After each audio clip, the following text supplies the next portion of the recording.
Each and every day, enjoy the Simple Six menu at Subway, an entire made-for-you meal featuring one of six-inch sandwiches like the Italian BMT or Black Forest ham, with any bag of chips and a 21-ounce drink, all for only $6. Subway. Eat fresh. The BS Report is a free-flowing conversation that occasionally touches on mature subjects.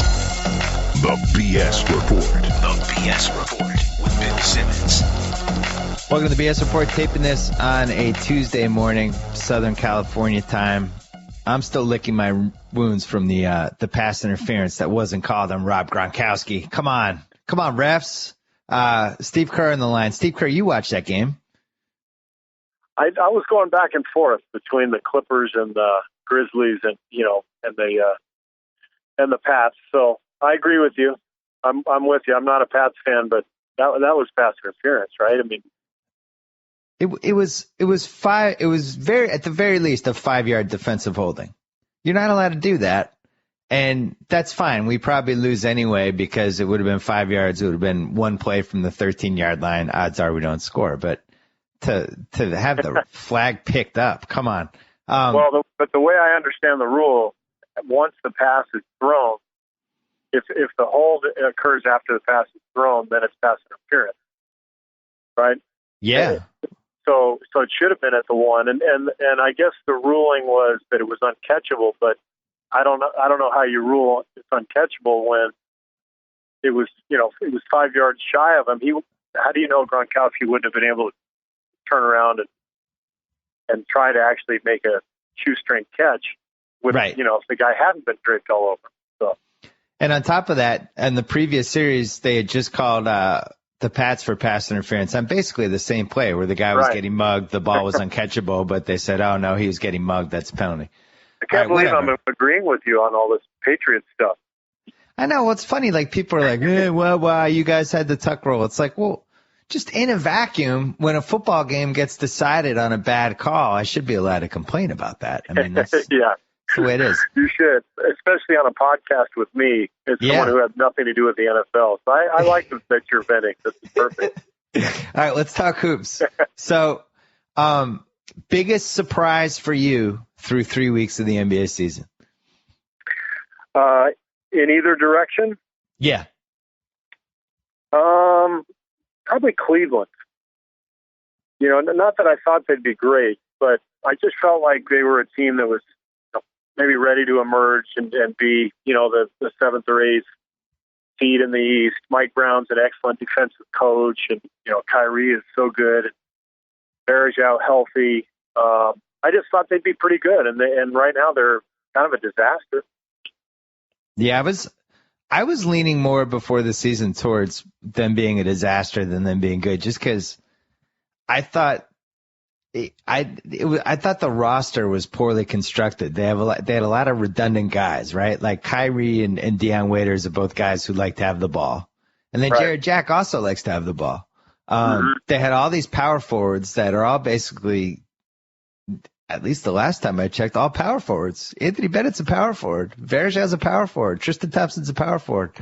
Earl Clark was picked up to play 3, but he's really more of a 4 also. Yeah. And that was their one flaw, I thought, coming in, was they didn't have enough shooting. But you can't deny the talent level with a lot of these guys, and particularly when Varejão is healthy. And that guy is one of the best in the league. He reminds me so much of Joakim Noah. But I just thought that they were going to just take that next step and become kind of a viable playoff contender. And now you're reading these reports that there's fights going on and players only meetings, all this stuff. And I mean, they got a mess right now. I saw them in person on Monday in Chicago, and it looked like an unhappy team. And then on top of it, it was a team that, in crunch time, they were playing Kyrie Irving with Deion Waiters with Jared Jack. So you have 3 guards. None of those guys are, I think, taller than 6'3". And then they were playing Tristan Thompson and Varejão together. They had no outside shooting really from, that kind of swingman type guy. Defensively, it wasn't great, and it just didn't look right. And, that's one of the problems with the Jared Jack signing is you pay that guy, you got to play him. you're not going to sit Sure. him in the last 8 minutes. That was great last year. Well, I think what they saw with Jack was what he did with Curry last year. He seemed to fit really well with Curry because Curry can play off the ball, and I think they felt like Kyrie Irving, because he shoots it so well, could play 2 and have Jack play the 1. Right. But Waiters is the guy who just doesn't really fit in to the whole equation. I think you kind of mentioned it. He needs the ball, and to me the biggest problem is he wants to dribble the ball all the time. You know, you really only want one guy on your team who's going to break down the defense off the dribble. You know, once you get more than one, if you get 2 or 3 guys like that and they all want to do it all the time, then you get no offensive rhythm and no ball movement. And I think that's a problem. The Waiters-Kyrie combination just does not look very good. And then you look at it on the flip side, Portland, which was a team I actually thought was going to make the playoffs, but you watch that team offensively and the pieces make sense, right? Like Lillard has the ball most of the time. They have shooters in place. They have a low post game. Lopez doesn't want the ball. And just the way that the way their 5 guys mesh makes sense. I watched that Cleveland team and it didn't make sense. And, there's already been a lot of scuttlebutt about Deion Waiters as being offered around. And in general, usually around Thanksgiving, that's when you start hearing rumors. I don't remember this early hearing about this many different rumors. I mean, the Knicks are leaking stuff left and right. They're the Amari and Shumpert, Amari and Felton, Shumpert for Fareed, which was a total BS story. They're very active. Ashik, that's quickly became a disaster. He's getting shopped around. The Celtics are willing to trade everybody. Don't you feel like there's going to be a lot of trades like sooner than later? Yeah, it feels like it. A lot of teams really kind of struggling to figure out, who they are. And teams that were expecting to be either really good or at least maybe make the playoffs. You mentioned Houston. I mean, that wasn't going to work from the beginning. Yep. The Knicks, I'm kind of willing to give the Knicks a pass because unless they have Tyson Chandler, they can't guard anybody, and it's hard to evaluate the Knicks without Chandler. When he's there, they're actually pretty good. And they had J.R. Smith suspended the first 5 games, which threw off their whole rotation. I think we should give the Knicks a little bit of a pass, but they're a mess right now. They can't figure out, who they are and what they want to do. But Houston's the most intriguing one to me because Ashik, I think, is an elite defender, one of the best in the league. But he's got that crazy contract. I think it's $15 million in the 3rd year, but it only counts 8 on the cap from the way I understand it. Let's talk about that for a second because it's a crazy contract, but not necessarily a bad contract if you're a team with money. So the way it works, I think it's 8.3 each year, or 8, something like that. The cap figure is 8.3, I'm going to say, this year and next year. He only gets $5 million this year, but he gets $15 million next year. So if you trade for him now, it's really $20 million for 2 years. It's just staggered a little unconventionally. $10 million a year for that guy is a good price. And then on top of it, the cap figure is actually less than that, which is beneficial. The cap figure is around 8. But I think there probably are owners who are leery of that 15 number, even though it's not 15 on the cap, but 15 cash next year that you have to pay him. For a guy who you have to really understand him to really appreciate him. I mean, he's a great defender, but he struggles offensively unless he's in the perfect system, which he was last year before Dwight came around, and he could just kind of clean up on the weak side. But that's a tough one. I think with the right pieces around him, he's a really effective player in this league. But if it's not the right fit, then he's going to get lost in the shuffle, and you're paying that guy $15 million next year. That's a tough one. Yeah, I mean, the ideal situation for him, and I don't think Darryl would ever do it because I think he thinks probably his team has a chance to win the title. So you don't want to trade with Oklahoma City. But Ashik on Oklahoma City would be life-altering for them.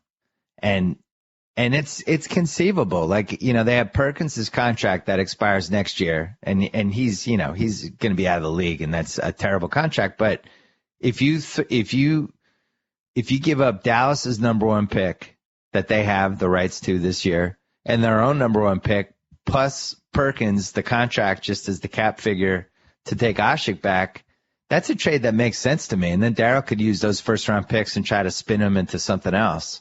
That's one way to look at it. I think they need a player in return, though, this year. I mean, they're planning to be good this year. They feel like they're a contender, and they have a big hole at that stretch 4, which is why you always hear the Ryan Anderson rumors. Well, that's the internet's favorite trade. I mean, that's the one I think all of us would chip in $5 for that trade to happen. I think it makes sense for both teams. I mean, can you imagine New Orleans defensively over the next few years, assuming they could re-sign Asik going forward, but with Asik and Anthony Davis together on that front line, I mean, how are you going to get a shot up over those guys? The other one that makes a lot of sense is Asik for Jeff Green, and the salaries line up pretty well. That's Jeff Green is somebody like you think about when you go a little bit smaller with Dwight, you have that kind of undersized stretch 4 who can shoot. It just would make sense on that team. I think Portland's a possibility too, because you think like they get Lopez back, they get one more shooter, they get Portland's draft pick, and just Portland upgrading from, if they could figure out a way to upgrade from Lopez to Asik, I think would now all of a sudden they'd have a chance for like a 4 or 5 seed, I feel like. Portland would be interesting, and I mean they're obviously a great story, 9-2, and I thought they'd be pretty good. I thought they'd be the 7th or 8th seed in the playoffs just because they're very good offensively, and I felt like they'd be better on D. Terry Stotts has made some adjustments with their pick and roll coverage. Lopez, even though he's not a flashy guy who you say, wow, look at that guy, he does some good things for them. He protects the rim, and so their defense has gotten much better, which has allowed them to finish out games on the road like we've seen the last couple nights in Toronto and Brooklyn. You drafted Lopez. I did.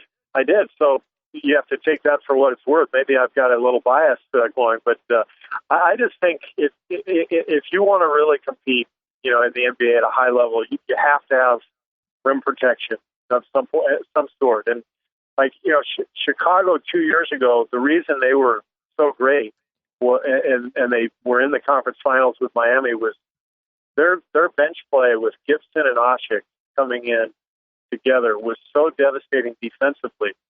And then they always had Noah in there, to protect the rim as well. And that's what unless you have LeBron, then you can do things, in an unorthodox manner. You better have somebody who can protect the rim. I like Lopez. Everything that New Orleans did, and I wrote about it. Jalen and I talked about it in our big preview series. I just hated what New Orleans did. Like to give away Lopez, who I think was only $5 million this year, to just give him away because you wanted to overpay Tyreek Evans is just nonsensical to me. I'd rather have Lopez. Just in a vacuum, I'd rather have Lopez. But then if I have to pay him half as much as Tyreek Evans, then, I would double rather have Lopez. Yeah. Well, and especially when you look at the roster and you already have the guys that New Orleans has, on the wing with Gordon and you've got Drew Holiday. Both guys want the ball. So Tyreek, to me, doesn't fit with those two guys. So you're paying him a lot of money to be kind of a third wheel. Yeah, and it seems like that team has a trade to make. You got to throw them in the mix because I think the way Gordon has been pretty good so far, he's been healthy, and I feel the same way about Verjao. Those are guys I don't trust to stay healthy. I think Cleveland should trade Verjao today because that guy might be hurt in a week. His history says he goes down. I think Gordon's another one like that I don't know if he's going to be playing a month from now. So if they can flip him in a base. Well, on the bright side for New Orleans, despite the Tyreek fit and Gordon's health, Anthony Davis is absolutely ridiculous. I mean, he is so good. And, over the next 6-8 years, as LeBron fades, I mean, he might be the guy we're talking about in terms of being the best player in the league. Wow. That's really high praise. I just think he's got like a Kevin Garnett type frame, but with a lot more offensive skill. Yep. And he's just scratching the surface. Remember how young he is. I mean, he's supposed to be a junior in college. 6'11", long arms, can run, can shoot the ball. I don't know. I mean, let's move past LeBron. You know, who's the best player in the game in 5 years? Assuming, let's say LeBron is kind of winding down in 5 years. Who would you take? Get Durant's in that conversation. I think Paul George is in the conversation, which surprises me to say that, but I think he's in there. And then I think all of the guys I saw on Tuesday night in Chicago are in the conversation. I agree. That was fun to watch, wasn't it? Oh my God.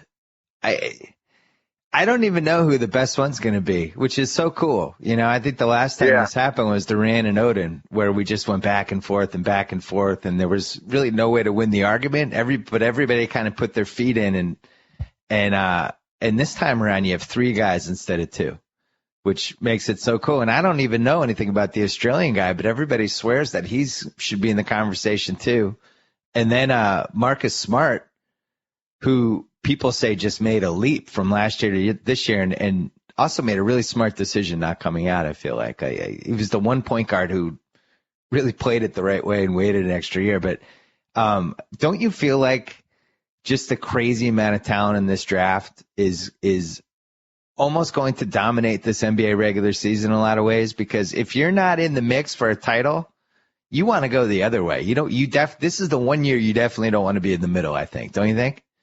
Yeah, I mean, I think that's kind of always the case, but especially this year, for sure, you're right. But what's great, and what I really like, is that the teams that we kind of pinpointed before the season started to be the tankers, you know, they're not even trying all this stuff. I mean, Philadelphia and Phoenix both look great. I mean, they're competing, they're playing with a lot of energy, they're playing together.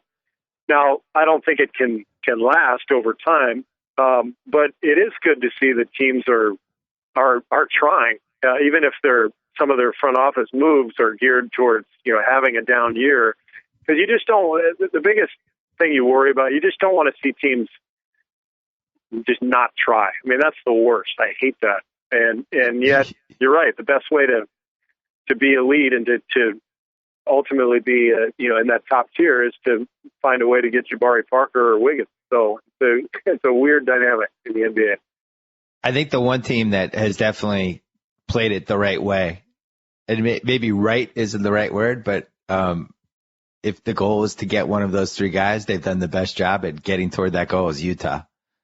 Everything they've done has just been, you know, from that terrible trade they made, that it was a very smart trade on paper, but it just cripples your team. They don't sign Jefferson and Millsap. They don't sign Hayward to an extension, and they keep their coach, who's obviously in over his head, and just, you know, that's a team that's going to win 15 games. And if they don't get one of those top three guys, I think it'll be devastating for them. Especially Parker. Parker would be an unbelievable fit there. I mean, he's so good, and the fact that he's Mormon, you know, he would be such a star in Utah. And he's, I mean, just having watched that game last Tuesday, he's the guy I like. I mean, I haven't seen enough over, you know, a number of games to really get a feel for Wiggins, but Parker, you can just see the skill and the feel. I mean, that guy has it. He's big time. So he's number one on the Steve Kerr power rankings right now. Right now, yes. In week 2. In week 2 of the college season, he's number one on my board. Have you seen him in person yet? No. I was shocked. I had awesome seats too, because it was an ESPN event, which enabled us to have really good seats. But I couldn't believe how big he was. I mean, the best way I would describe it was if you breeded Carmelo Anthony's body and Rudy Gay's body, and that was the body that's basically Jabari Parker. He looks like he's about 6'9", so he's got the Rudy Gay size, but he's also thick like Carmelo is, but moves like both of them. And I described it afterwards. It was like watching Carmelo if Carmelo was fun to play with. Yeah, I think that's a great call. I saw Grant Hill a month ago. We had a TNT event. I think we were filming Open Court or something, and I asked him. I said, "How's Jabari Parker?" said he was down at Duke, and they were all playing pickup, and he said he couldn't believe how strong he was. He said you just don't expect a freshman to have that kind of strength, but he was like bullying people, NBA guys in these pickup games at Duke. So, yeah, I'm with you. And when you combine that with the skill, and then you saw the athleticism when he went up and caught that lob in transition. So now he can jump too. It's like what can he do? He's special. Yeah, people are wondering like if he's a 3 or a 4. To me, he's in this day and age, he's unquestionably a 4. Like he's almost like the perfect 4 for this 21st century basketball that we're watching now. That's tends toward a little bit small ball. They have him playing center, which I think is really interesting. I don't think by choice. It's just for whatever reason Duke doesn't have that 1-6-11 white guy they always have who can play 30 minutes a game at center. Coach K forgot to recruit that guy this year. Wait, isn't there another Plumlee on that team? Yeah, I think he was counting on the third Plumlee to be that guy. Hey, speaking of college, your dudes have a guy who's so exciting that I found myself watching Arizona versus San Diego State last week because I was just captivated. Aaron Gordon, Arizona, you guys are back. Loaded. I watched the game last night, and they destroyed Fairleigh Dickinson, which you kind of expect that, but it's the most athletic Arizona team I've ever seen. I mean, the guards are catching lobs and ramming in transition, and Gordon is really intriguing. He doesn't have the skill that Parker and Wiggins have, or even Randall, but he's an absolute freak of nature. Plays incredibly hard and has a great handle in transition. Like he gets rebounds and just goes. So he can dribble and pass, but he doesn't really shoot. He can't shoot very well at all, and he's working on that. But kind of a Sean Marion type. I've heard Blake Griffin. People have mentioned that name too. But absolute freak of nature athletically and can guard anybody on the floor. So Duke and Arizona may play each other in the NIT final, which would be fun to watch. And I'm hoping Gordon and Parker end up on each other. That'd be a fun matchup. It's funny. You were a big proponent of how to make college basketball better, keep these guys, like all these different ideas. You even wrote a Grantland piece for us about it. And the reality is college basketball is fun when you have the star power. And I don't think I watched any regular season college basketball last year. I didn't really care. There were no guys I wanted to see. Now I'm home on a Thursday night watching Arizona versus San Diego State, and there's 8 teams like that. Like, I'm going to watch the NIT because I want to see Jabari Parker play Aaron Gordon. I thought coming out of high school, I thought he was going to be like a Dominique Wilkins type guy. But just watching him for 10 minutes, he's Blake. I mean, he has the exact same game as Blake and kind of that relentless athleticism, and he's fearless like Blake is. He even kind of looks like Blake, but they ran this play to clinch the game. It was underneath the basket. There's like 3 seconds left on the shot clock. And they just ran a lob pass to Gordon. And I think the play was called just throw it near the rim and he'll get it. And he went up. He was like a foot and a half over the rim. And he was so high he couldn't even dunk it, but somehow threw it through anyway. And that guy is just electric. I mean, he has a chance to go down on the short list of all-time great college dunkers, it seems like, right? I mean, has everything you'd want to have from a dunker in college. Yeah. It's pretty scary. And I've talked to Sean Miller about him a little bit, and what he loves is how hard he plays and just how he competes. And ultimately that's what separates guys who are incredibly athletic. It's, from the ones who are maybe not as effective with their athleticism. But when you compete, especially defensively, and you go after rebounds like crazy, and you're kind of an animal. You combine that with athleticism, now you got a winner, and that's what they have. I think they have to figure out, exactly what he is, and scouts are going to have to figure that out too. Ultimately, he's really a 4, but he wants to be a 3, and Arizona actually starts him at 3 and lets him handle the ball a lot. But in the NBA, I still see him as a 4, but someone who can switch pick and rolls and guard anybody, and that's a pretty good weapon to have. Well, regardless, it's a sad day for you because you're no longer the most exciting player in Arizona basketball history. I'm now the second most athletic player. Yeah. That's all right. You're still in the top two, but I think it's sad that this guy's just shot past you. I tweeted this last week. I was upset your number wasn't retired at Chicago Stadium. I'd never been there before. I don't know what needs to happen. Do we need a grassroots campaign or what? I heard my wife laughing in the other room, and she walks in. She goes, "Did you see Simmons' tweet?" I said, "No." She told me about it. Yeah, they don't. Surprisingly enough, they don't retire a lot of guys' numbers who for their career average 6 points a game. I don't know why. It's really kind of a weird dynamic. But if you were a Celtic, you would have gotten retired just for making that shot. The Celtics will retire anybody. That's the way they do it in Boston. Huh? We retired Cedric Maxwell. He played 7 years, 81 Finals MVP, had a great Game 7 against the Lakers, took 85 off, got his number retired anyway. So, hey, back to the NBA. You said you watched the Clippers and the Grizzlies last night. Yeah. I went into this Clipper season thinking that they hadn't solved the fundamental problem of they cannot protect the rim against bigger teams, and just defensively, I just don't trust them. Doc tried to build an offense team, like a team that was just going to outscore everybody. And watching last night, I just don't know if you can win a title if Blake and DeAndre are your crunch time bigs. I've watched it now for 3 years. I just don't see it. And plus you throw in the foul shooting, which is kind of this shadow that hangs over this team in the last 6 minutes of a game. When you watch this team, what needs to happen for them to break through and become a real contender? Well, they're definitely one player short, and that's why they're kind of desperate right now. They're talking to Lamar Odom, and supposedly he's trying to get in shape, and he hasn't been good in 3 years. But that position is just a glaring hole for them.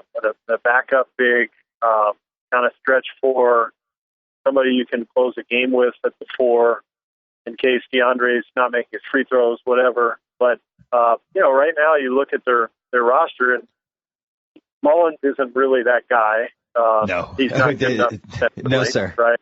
Yeah, no, sir. And so Matt Barnes becomes kind of the guy they throw in at the four. He's way too small for that position. So they're just too thin on the front line, particularly because of the weaknesses that you talked about and the potential, down the stretch of the free throw issues coming into play. So, and then on top of that, they're on the wing, they're not overly athletic. When they play Miami, I mean, they're going to have a really hard time. Everyone is, but they're going to have a really hard time with Wade and LeBron.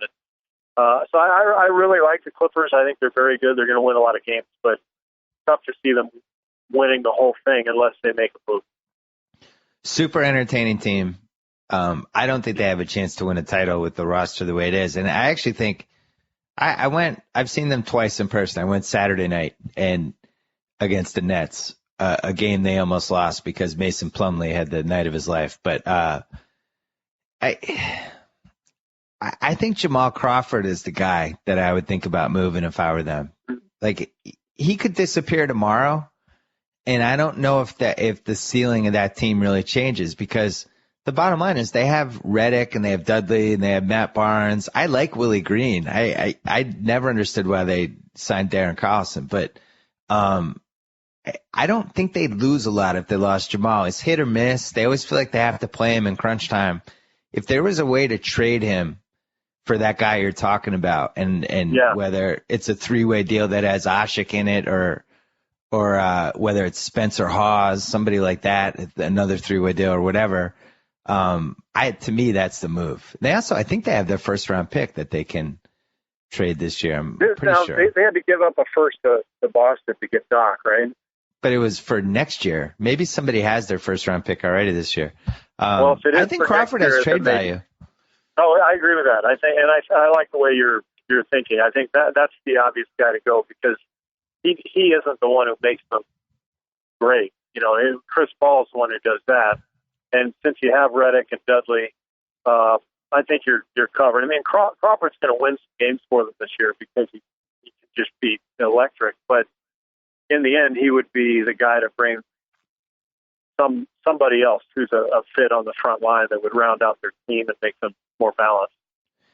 I don't think the Clippers and Rockets would trade with each other, but a trade that has Jamal Crawford and Omer Asik in it would be really, really interesting for both teams. Like, just think about what that does for Houston too.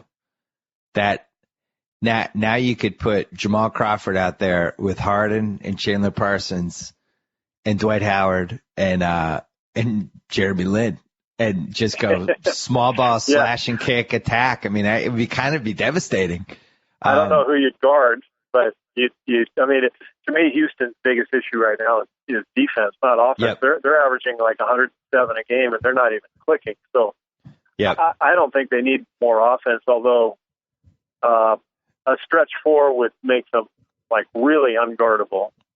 But Houston's biggest problem, and I know I'm kind of changing the subject from the Clips, but Houston's problem is that they don't pay any attention to defense at all, including Harden, who's just phenomenal offensively. But I mean, he has to pick up his game defensively to seriously like talk about him in the same breath as Kobe, Wade, LeBron, those guys. I mean, he has to take that step defensively. I called him out on our Friday NBA Countdown show because if you're gonna walk the walk and say, you want to be the best two guard in the league and you want to be in this conversation with all these dudes and all that stuff, you can't be a DH. You can be a DH when you're Kobe or when you're Michael Jordan on the Wizards, but not when you're 23 years old or 24 years old or however old he is. Like, the internet is loaded now with these YouTube clips of him not, doing matador defense on people. Yeah. And, in general, I've been really disappointed with this Houston team. I don't like the body language at all. I went and saw them in person, and granted, it was a terrible game, and they got killed by the Clippers, and there was a lot of shoulder shrugging and eye rolling and stuff like that. But just doesn't look like that team's meshed at all. I think the Asik thing was really bad for them. Just to have a guy who's that unhappy in your team, who's so unhappy that he had to ask out of a game, that's pretty strange. Have you played with, I guess the most unhappy teammate you had was probably Scottie Pippen, right? When they didn't solve his contract that one year? Yeah, but that was solved pretty easily. I mean, once he kind of got back into the fold, because he was such a huge part of the team and everybody loved him. I mean, that wasn't really that big of a deal.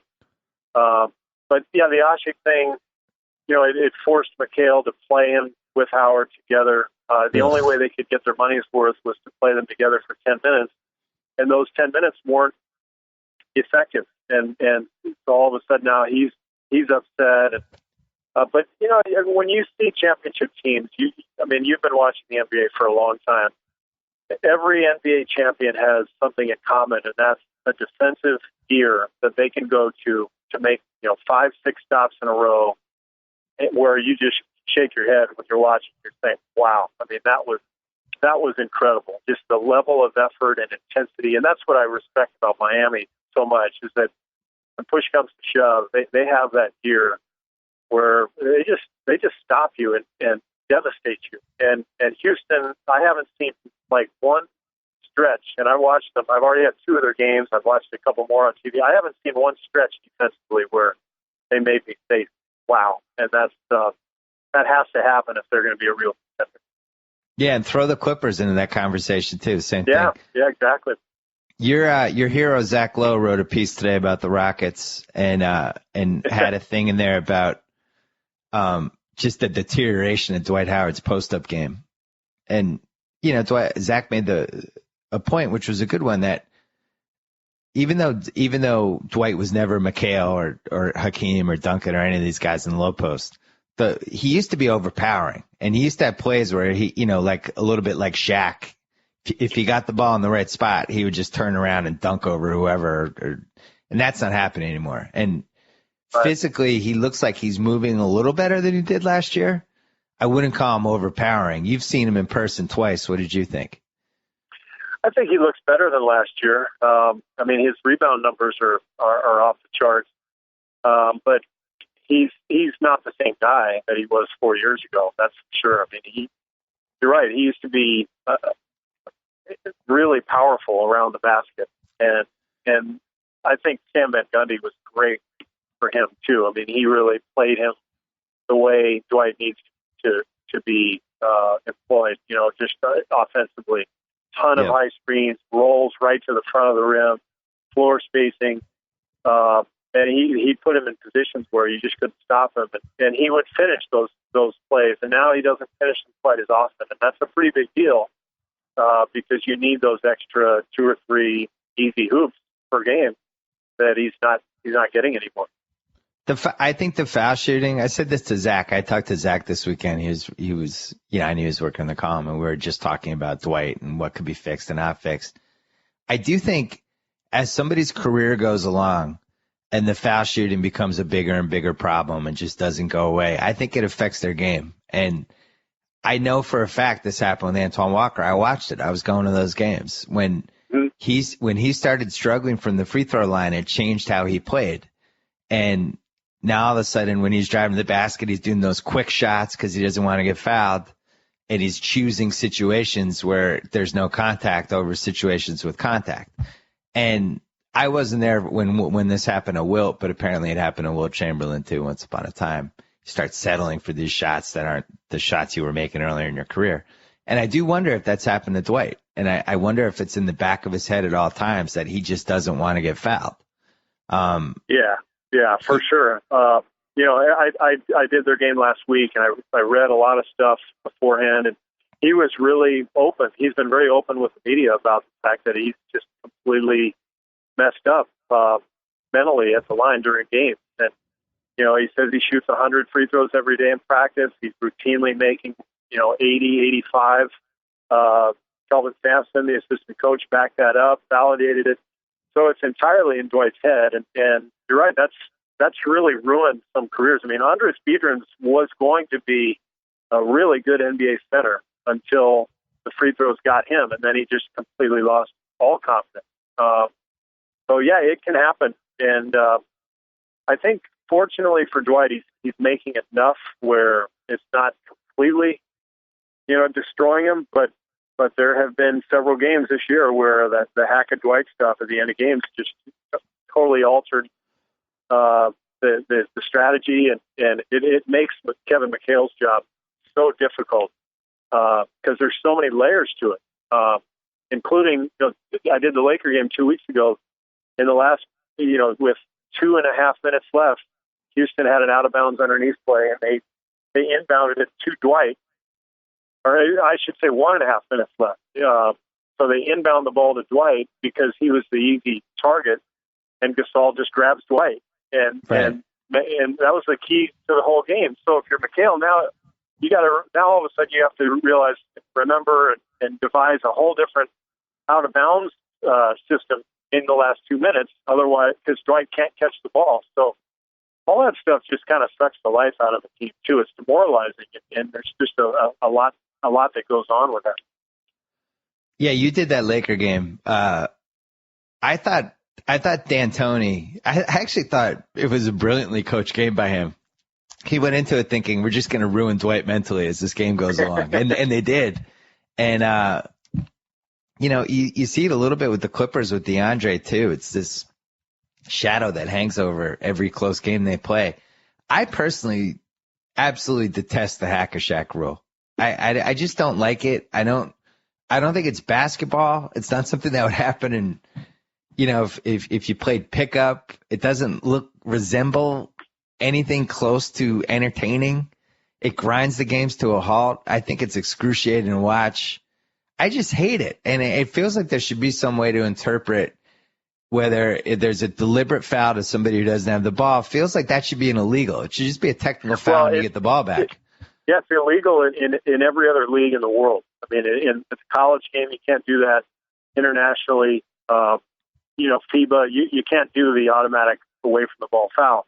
When I was in Phoenix as general manager, I was on the competition committee, like all GMs were, and we used to have meetings every year where we would talk about things. And I tried to get rid of that rule. Now, everyone was skeptical because I had Shaq on my team at that point. And, right. But it was pretty much split. It was kind of a 50-50 vote with all the GMs at that time. I think, the argument is, hey, if you don't can't shoot a free throw, then the coach needs to take you out. There's a strategic play in there, which I understand. But everything else that the league has done in the last decade, in terms of the rules with hand checking and displacement and chucking cutters and everything else, they've made all those rules very effectively, I should add, with the idea of freedom of movement and play and flow and pace and everything else. And so I agree. I would like to see the rule abolished. And then the other one that's killing me right now is instant replay. I think it's got completely out of hand. Every game that I've done now has been stopped for minutes at a time at crucial junctures where, like, the crowd's into it, game's on the line, and we're going to have 3 replays now, and you lose all momentum. I like when you get upset about it, because it's rare that you just get angry and upset. I like angry and upset Steve Kerr. You're going to flip out one of these times during these TNT games. To me, it's an easy solve. Just you have the alternate ref who's there, right? I mean, he's sitting there. He's courtside. Just make him the replay guy, and it happens, and he has 30 seconds to decide, and the game keeps going. How hard is this? Yeah. I think you're right, but I think there's some nuances to it that would be impossible with that. Like, to me, the biggest problem that I have with instant replay is clear pass. Like, clear pass takes forever to decipher, and now you can, even if you don't call it, you can go over and look at it, but it takes a long time to decipher. And the way I would approach clear pass in the NBA is just let it go, almost like a delayed penalty in hockey. Like, just let it go and let's see how the play happens, because usually they call it and the other team's going to get a layup at the other end anyway because they made a good defensive play. Yeah. And I say just let it go. Let's just keep playing. It's not that big of a deal. And and don't review it. Just call it when it's obvious. And because I think you can see it when it's obvious, where a guy grabs, they keep the guy from getting a layup at the other end. The guy grabs the guy with the ball, like a blatant kind of foul that's keeping the other team from scoring. Just call it. Let's not review clear pass at all. And most of them, let's let play out, and let's just see what happens at the other end. You made too much sense. Once again, you just I mean, I don't know how anybody can have a counter to that. And I also, just the hack-a-shack thing just doesn't pass the entertaining test. And it's like, if the goal is to have a product that people like to go to the games and enjoy them, this is my big argument toward the Lakers letting Dwight Howard go versus keeping him. Like, it's not fun to watch Dwight Howard games. I don't like watching him shoot 40% and shoot 17 free throws and make 7 of them. Like, it sucks. It sucks to watch.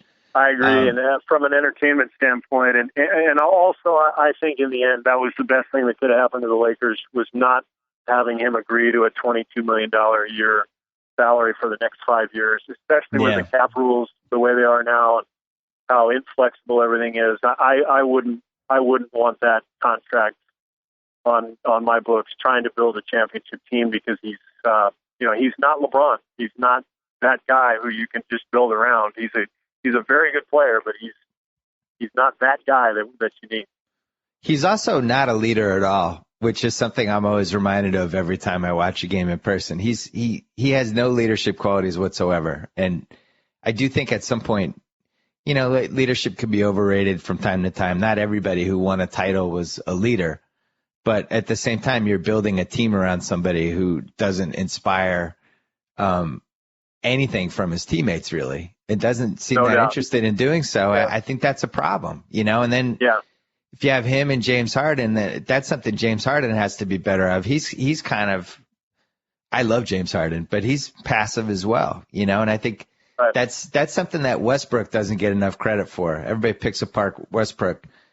That dude's a leader. That guy plays with incredible intensity, and it infects his teammates, and he goes balls to the wall the whole time, and he inspires people, and I just like watching him. I'm a big Westbrook fan. One guy we didn't mention yet.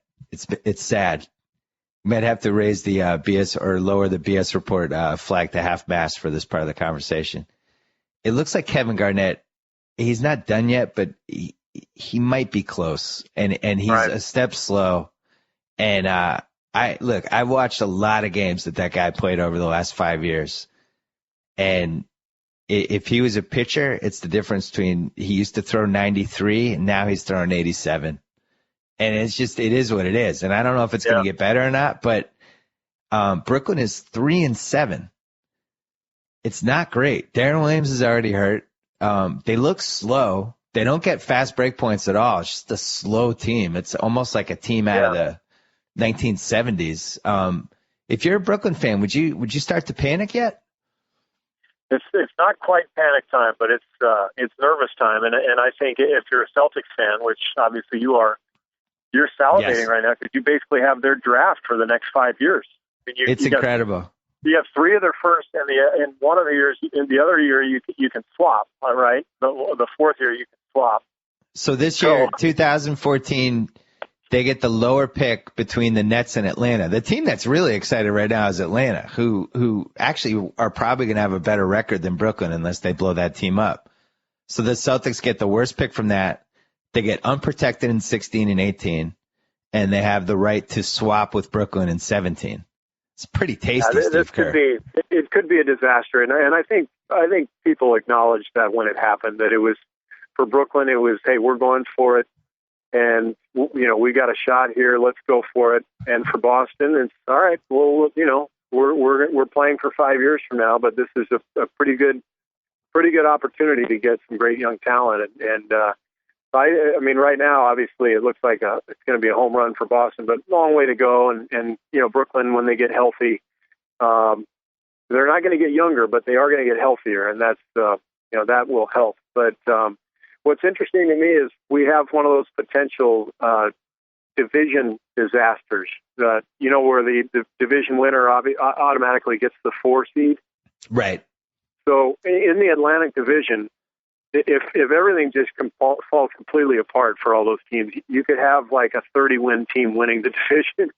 Probably not going to happen, but this is one of those weird years where the divisional realignment and playoff seeding could be kind of out of whack. Yeah, you're right. We could have a 42-40 team win the Atlantic, but yet Chicago and Indiana will both have over 59 wins or wherever they end up with. Right. Yeah, the thing with the Celtics, I've talked to just about everybody involved in that trade now from the Celtics side.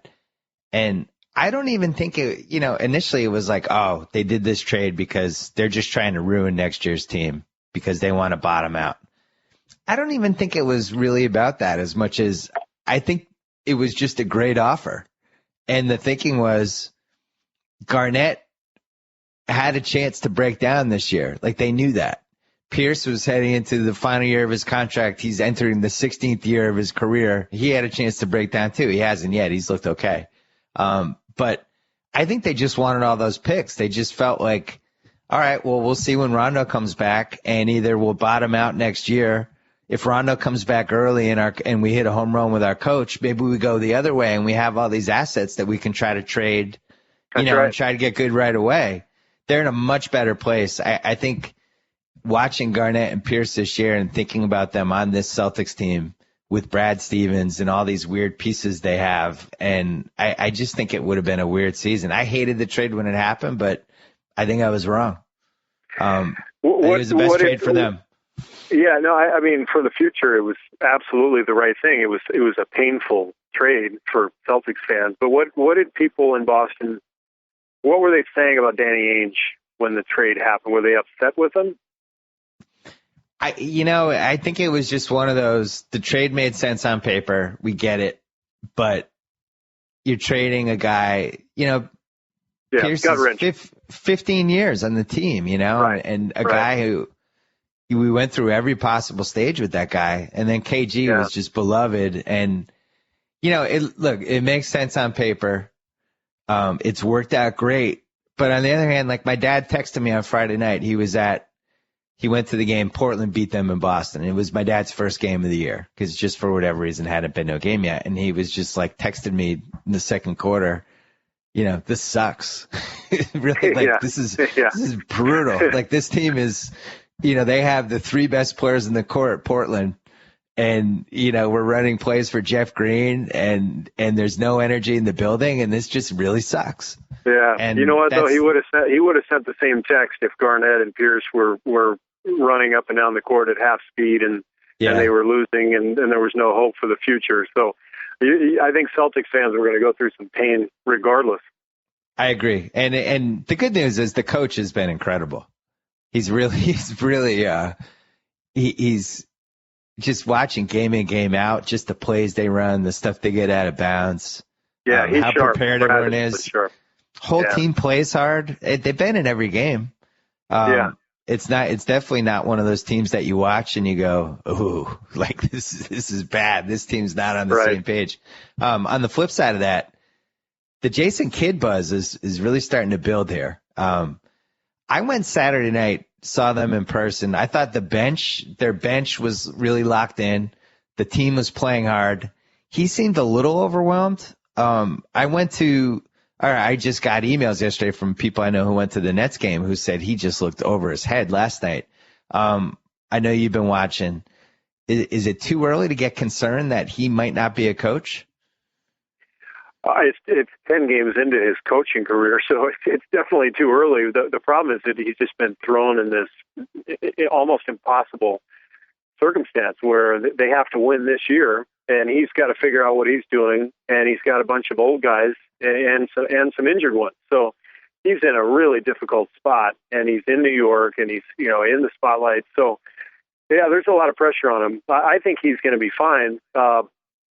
But Brad Stevens, there's one of the reasons he took the Celtics job is he knew he was going to have like 3 years of a honeymoon period when everyone knew the Celtics weren't going to be that great, and so he could figure out what he was doing. And this is a guy who was one of the best college coaches in the country. I mean, he's been in this profession for more than a decade. So it's totally different for Jason on every level, and it's unfair to judge him as a coach based on 10 games, but the circumstances kind of force us all to do so because Brooklyn has said, this is their year. So he's just in a tough spot. I know it's unfair, but I'm kind of mad at myself that I didn't think about this earlier. I just assumed Jason Kidd, he's a coach on the floor. This will be an easy transition. He's got veteran guys. If anyone could do it, it's him. But there's really not a precedent for this, is there? Can you remember somebody going directly from playing to being a head coach, not even having taken a year off just to watch basketball as a TV analyst or something? I can't remember this happening before.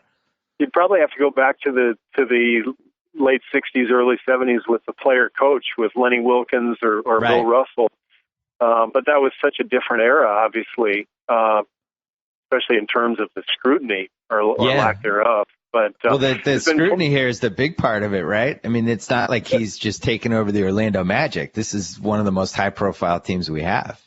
Yeah, and obviously we're in an era where Zach Lowe's going to write an article every week detailing every single detail of a team's offense, and he's just one of 100 guys who's doing that. I mean, every single day, coaches and players get judged. I mean, there's report cards every day for you go to these any one of a number of websites, and you get a report card for the team for that day and the coach, and so it's a really difficult time to try to find your bearings as a coach when you've never done it before. And again, in the biggest media capital of the country, and with a team that has to win now, and they're not building for the future. That's tough. And also on top of that, your franchise point guard is a top 5 most difficult guy to coach out of all the good players, I would say. Well, let me ask you this: so what year did you retire? 2003. 2003. Oh yeah. So you retired. You won the last ring in San Antonio. Could you have just immediately started coaching a team 4 months later? No. What would have been your hesitations? What would have been my hesitation? Yeah, if somebody, let's say, I'm trying to think of an awesome veteran team. The Lakers. Let's say the Lakers, Phil Jackson's leaving. The Lakers want you to take over. You have Kobe and Shaq and Karl Malone and Gary Payton, and you're going to be in LA in this big fishbowl. And they offered you $5 million a year to do it. Well, I mean, That's tough. That's a tough one to turn down, and I'm sure Jason kind of felt the same way. How do you turn down that Nets job when it's right there for you? But no, I wouldn't have felt prepared, and I think coming from TV is a little different. Guys like Doc and Mark Jackson and maybe a couple others have done it and been pretty successful. But that's with a chance to get away and kind of see the league from a different perspective and have a chance to really visit with coaches and learn some different things instead of just diving head first. But even that for me, going right from TV to the general manager position in Phoenix was difficult, and there were some growing pains there. And so I don't think there's any position in life where you can just, if you've never done it before, you can just dive in head first and say, okay, this is going to be easy. There's always going to be an adjustment period. That's why I think in the end, when you take one of these jobs, whether it's GM or coach in the NBA, everything is about where the team is and what are the expectations and the timing of when you take it. I think Brad Stevens was brilliant to take that Celtics job when he did. Yeah. And Mark Jackson got to the Warriors at the right time. They weren't any good, but they had some good young talent, and he had a year where, even though it was painful, I mean, I'm sure he learned a lot during that first year when they didn't win. But expected to win right away and no chance for that adjustment period, that's really, really difficult. I don't think people give enough credit to just doing something that you've never done before and how hard that is. Yeah, I was thinking about that last year because, I started doing the studio, the countdown show. I'd never done TV like that. And now doing it this second year is so much easier because it's like, oh, well, this, and then we're doing this, and I know this, and I know not to do this. And, you learn 37 things as the year goes along, what to do, what not to do, how to prepare, and all this stuff. Coaching an NBA team is 1,000 times more complicated than that. And yeah, I can't imagine I can't imagine getting just thrown into that. And I never really thought about it. I just assumed Kid would know how to do it because he played. And the more I think about it, and I was thinking about it watching him on the sidelines on Saturday, like just how freaking hard that has to be. And yeah, it would have to take a solid year to really learn how to do it. I think it's a real handicap for them. Well, I think coaches evolve just like players do, and they get better. And I went to San Antonio in '99. It would have been Pop's maybe third year, and I finished there in 2003. And I can tell you, by the end of my run there, 5 years after I first arrived, Pop was 10 times the coach he was. I mean, he was, and this was, I got there during his fourth year, but he had to evolve just like everybody does. And the way he evolved was offensively. We early on, we were really vanilla, and some of it was just personnel. We didn't have, Parker and Ginobili, but we were very vanilla. And Pop was a guy who just believed in defense and rebounding and don't make mistakes. And you look at them now, they're the most dynamic offensive team in the league. They run the best stuff in the league.